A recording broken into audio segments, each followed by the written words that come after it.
My name is Jack Harlow, just an ordinary-looking man, an architect living in a bustling city much like Los Angeles. But don't be deceived by appearances. Beneath this exterior lies a man who has endured more pain than most could imagine to reach where he is today. I had a life many would envy, a stable job, a home that I designed and built with my wife, Rachel. She was my world, the woman with whom I had built everything, from our college days to our early career struggles. But one fateful night changed everything. I arrived home later than usual, dropping my bag by the door, instantly sensing the eerie silence that filled the house. Rachel wasn't in the living room, as she always was. Typically, I would find her curled up on the couch, lost in a book or watching TV. But not tonight. Something felt off. I walked through the house, searching for her, but there was no laughter, no usual conversations, just an unsettling stillness. When I reached our bedroom, I heard murmurs, an ongoing phone call. But it wasn't just any call. I recognized Rachel's voice, yet something about her tone sent chills down my spine.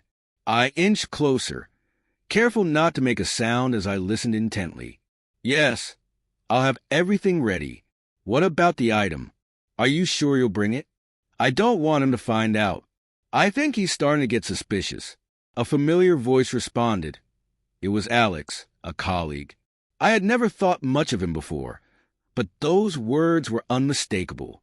A confession, a betrayal unfolding right in front of me. "Don't worry," Alex assured her. "I've told him not to worry about it.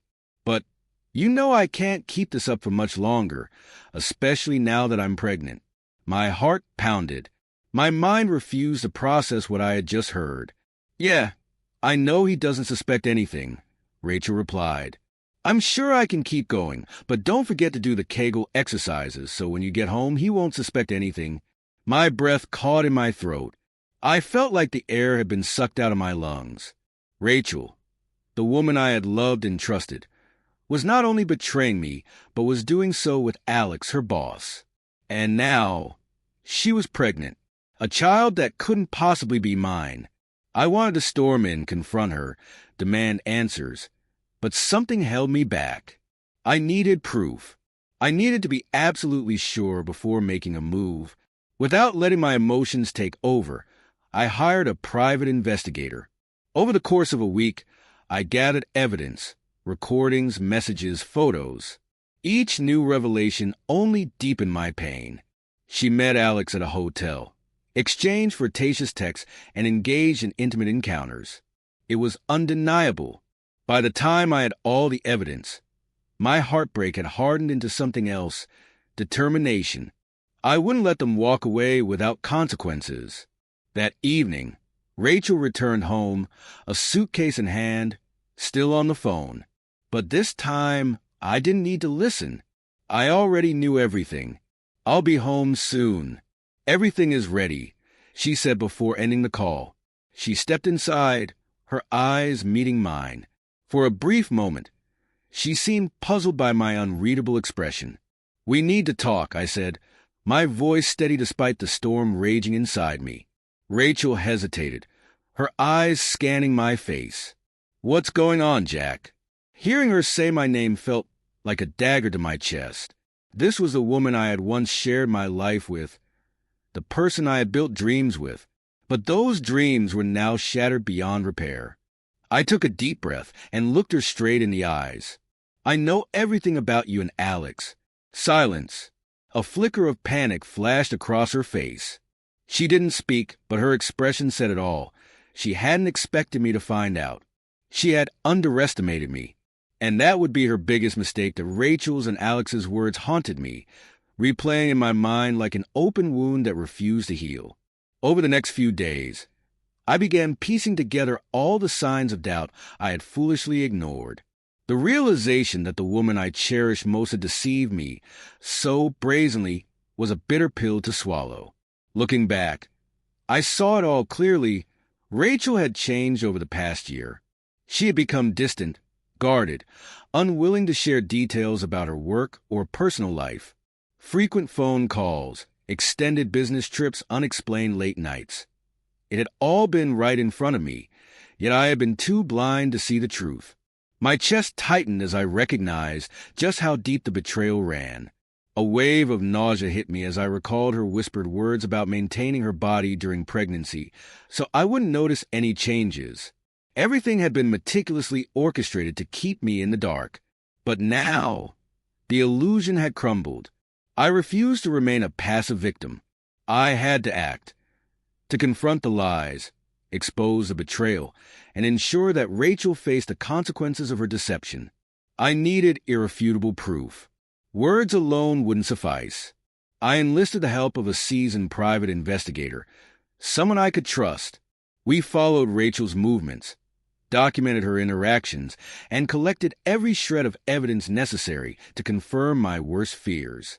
Every outing, every so-called business trip became another opportunity to unearth the truth. What we uncovered shook me to my core. Photographs, videos, call logs. Every piece of evidence solidified what I had refused to believe. But it was the recordings that hit the hardest. In one, Rachel and Alex laughed about an upcoming getaway, eagerly planning their weekend escape without a care in the world. "I can't wait," Rachel giggled. "Just the two of us. No distractions." "What about him?" Alex asked, his voice laced with amusement. "Jack," Rachel scoffed. "He never suspects a thing. And if he does, I know how to handle him. He's too busy working to notice anything. He could never satisfy me the way you do."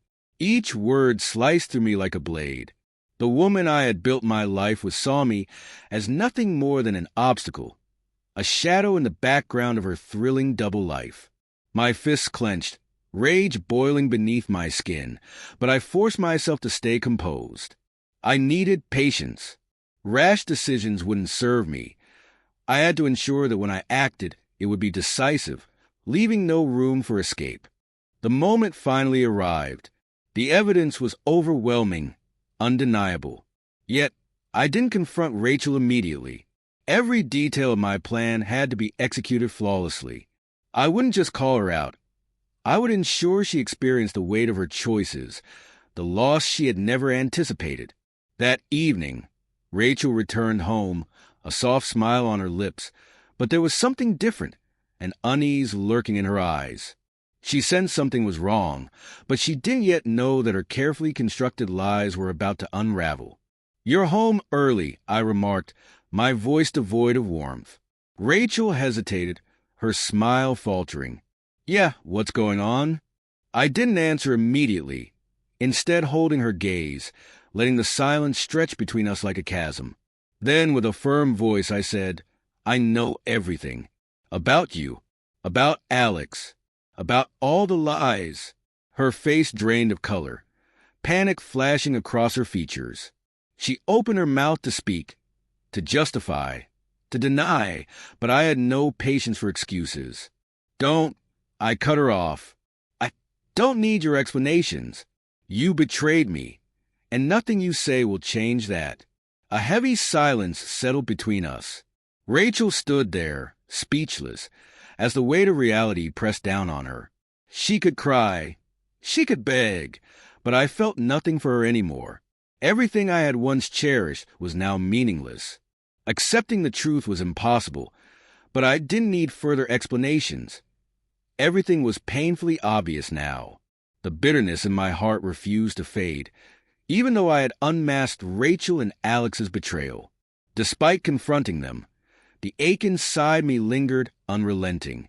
A part of me foolishly questioned whether I was being too harsh. Could I find it in me to forgive her if she truly repented? But then I recalled every deceitful word, every lie she had woven, not just against me, but against the very foundation of what we had built together. My mind silenced any lingering weakness. I wasn't a fool, and she was undeserving of my forgiveness. She had to learn that deception came with a price. A plan began to form in my mind, a way to make Rachel experience the depth of loss she had inflicted upon me. The house we had built together, the home filled with our shared dreams, would become a hollow shell. I wouldn't destroy it outright, but I would erase every trace of warmth, every memory we once cherished. As I began dismantling everything, I felt my emotions harden. I started in the living room, a space where we had spent countless mornings drinking coffee, where I had carefully designed every detail with love. The expensive sofa, the framed photos on the walls. Each item was removed, packed away, stripped of its significance. I recalled the day we selected that blue sofa together, Rachel taking hours to find the perfect one. Now, it was meaningless. I disassembled it piece by piece, unscrewing every bolt as if I were unraveling the past. Each action felt like severing the emotional chains that had bound me to her. Next was the kitchen, the heart of our home, where we had once cooked meals side by side. I remembered how she used to hum as she prepared dinner, her laughter filling the space with warmth. But now, it was a place tainted with falsehoods. One by one, I methodically took apart the appliances, the refrigerator, the microwave, the dishwasher. I didn't destroy them, but I rendered them useless, ensuring that what was once a place of comfort now felt cold and empty. With every disassembled piece, I felt as though I was stripping away the remnants of our relationship. The bed we had shared, where whispered promises had turned to dust, was next. I recalled the night she lay beside me, murmuring sweet nothings that had all been lies. Those words held no power anymore. I dismantled the bed with patience, precision, and a quiet resolve. I wasn't acting in haste. I was making sure that when Rachel saw this, she would understand what true loss felt like. One by one, I took apart the chairs, removed the art from the walls, and packed away every insignificant remnant of our so-called life together. The house was no longer a home. It was an empty shell, just like our relationship had become.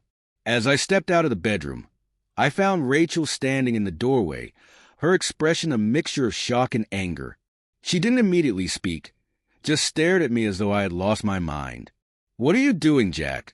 she finally asked, her voice unsteady. I met her gaze, my expression unreadable. "Taking back what's mine." She moved forward, attempting to stop me from dismantling more, but I didn't waver. "This is our house," she pleaded, desperation creeping into her tone. "Why are you doing this?" I let out a hollow laugh. "Is it? Because to me, this place is nothing more than a monument to your betrayal. Just like our marriage, it's built on lies." Rachel took a step back, her eyes wide with realization. She finally understood. She hadn't just lost a house or material possessions. She had lost me, the one person who had stood by her through everything, the man she thought would always be there. And now, she had nothing left. For the first time in weeks, I felt something close to peace. Not joy, but a quiet certainty. I had nothing left to lose, nothing tying me down. Only freedom and self-respect remained, and I would carry them forward into whatever future awaited me. In the end, betrayal wasn't just about losing love. It was about losing oneself. Trust, respect, and honesty were the cornerstones of any relationship, and without them, an ending was inevitable. The chapter with Rachel was closed, but my journey was far from over. Rachel's greatest loss wasn't just the house or the comfort of our life together. It was the realization that she had destroyed the trust of the one person who had truly cared for her. As for me, I had found my strength not in holding on, but in letting go. And with that, I walked away from the wreckage of our past, ready to rebuild a future entirely of my own making. Without another word, I turned and walked away. And she, for the first time, was left standing alone.